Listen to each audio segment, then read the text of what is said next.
So, this isn't really surprising, this video, but if you've seen the title of the video, you know what we're talking about. And that is the hypocrisy of these Brexiteers. Because it's not just James Dyson.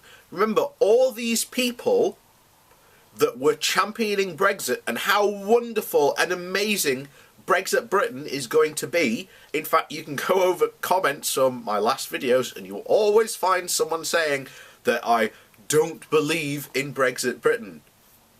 I don't, because Brexit Britain will be nothing, because it doesn't have the power or influence or anywhere near anything it does now. And as I keep on saying to Brexiteers, enjoy these last 2 good years that you've had, because remember, we're still in the European Union. So, oh dear. This story comes from the New Statesman, and it's how Brexiteers are trying to escape the cost of Brexit.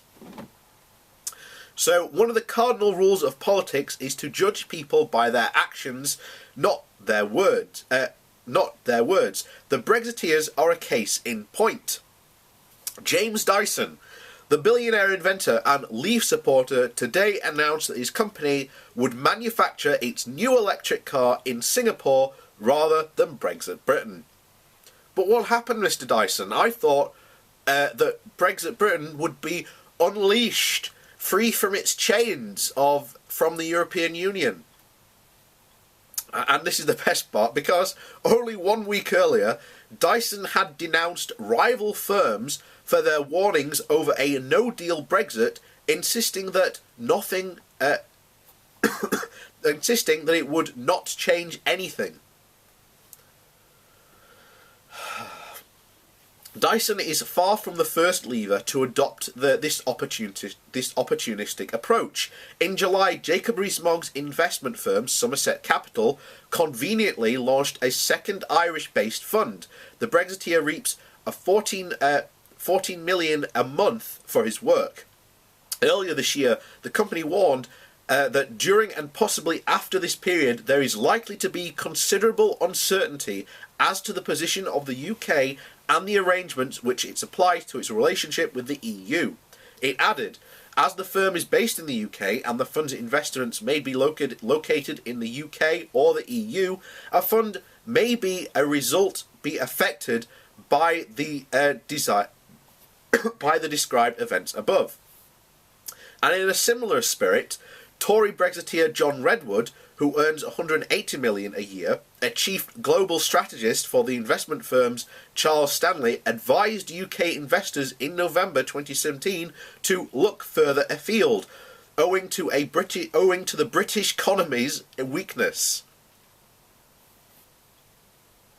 He doesn't stop there though. Michael Ashcroft, the billionaire Tory peer and former donor, has advised UK businesses to establish bases in Malta to compensate for the period of uncertainty caused by Brexit.